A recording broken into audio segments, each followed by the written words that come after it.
اب تو شہید کر دیا، اب تو سر و تن میں جدائی کر دی، لیکن کتنی دشمنی ان سبوں کو تھی کہ تاریخ کہتی اس پر بھی ان کو صبر نہیں آیا۔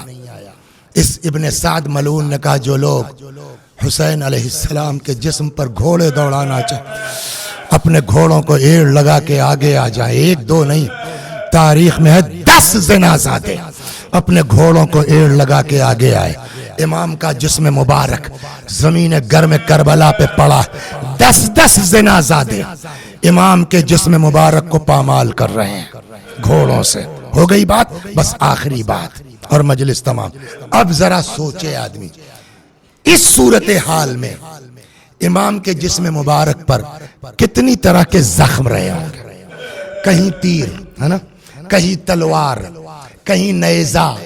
روایت کہتی جن کے پاس کچھ نہیں تھا وہ اپنے جھولوں میں پتھر رکھ کے لائے تھے، اس کے بعد گھوڑوں کے ٹاپوں کے نشان جا بجا، کتنے طرح کے زخم ہوں گے آپ سوچ سکتے ہیں۔ لیکن جب امام حسین کے جسم مبارک کو دفن کیا جا رہا تھا، حضرت کی پشت مبارک پر گھٹا دکھائی دیا جو کسی چیز کا زخم نہیں لگ رہا تھا۔ کسی نے امام سجاد سے پوچھا مولا آپ کے بابا کی پشت پہ وہ گھٹا کیسا تھا؟ امام نے فرمایا میرے بابا حسین مدینے میں رات کی تاریکی میں روٹیاں اور ضرورت کا سامان بوریوں میں بھر بھر کے اپنی کمر پہ پیٹھ پہ لاد لاد کے غریبوں کے گھروں کو پہنچاتے تھے۔ جو ان بوریوں کے نشانات ہیں وہ حسین جو غریبوں کے گھروں پر اس طرح بوریاں لاد لاد کے پہنچاتا ہوں، وہ کربلا کے میدان میں 6 مہینے کا بچہ اپنی آغوش میں لیے ایک قطرہ آب کا سوال کر۔ وَسَيَعْلَمُ الَّذِينَ ظَلَمُوا أَيَّ مُنقَلَبٍ يَنقَلِبُونَ إِنَّا لِلَّهِ وَإِنَّا إِلَيْهِ رَاجِعُونَ۔ خدا ہماری اس عزا کو قبول فرما، مزید عزا اہل بیت کی توفیق کرامت فرما۔ میں بھی پڑھتا ہوں، میرے ساتھ آپ بھی دہرائیے مرحوم کے ایصال ثواب کی نیت سے۔ اللہم صل علی محمد وآل محمد، اللہم صل علی محمد وآل محمد، اللہم صل علی محمد وآل محمد۔ اعوذ باللہ من الشیطان الرجیم، بسم اللہ الرحمن الرحیم، الحمد للہ رب العالمین، الرحمن الرحیم، مالک یوم الدین، إياك نعبد وإياك نستعين، اهدنا الصراط المستقيم، صراط الذين أنعمت عليهم غير المغضوب عليهم ولا الضالين۔ بسم الله الرحمن الرحيم، قل هو الله أحد الله الصمد لم يلد ولم يولد ولم يكن له كفوا أحد۔ بسم الله الرحمن الرحيم، قل هو الله أحد الله الصمد لم يلد ولم يولد ولم يكن له كفوا أحد۔ بسم الله الرحمن الرحيم، قل هو الله أحد الله الصمد لم يلد ولم يولد ولم يكن له كفوا أحد۔ كذلك الله ربنا صدق الله العلي العظيم۔ اللهم صل على محمد وآل محمد، اللهم صل على محمد وآل محمد، اللهم صل على محمد وآل محمد، وعجل فرجهم واحشرنا معهم۔ پروردگارہ سورہ حمد و توحید و صلوات اور اس مجلس عزا کا ثواب مرحوم رضا احمد حسینی ابن سید مبارک نواب کی روح تک پہنچا دے، ان کے گناہوں کو بخش دے، جوار معصومین میں جگہ کرامت فرما۔ وآخر دعوانا ان الحمد للہ رب العالمین۔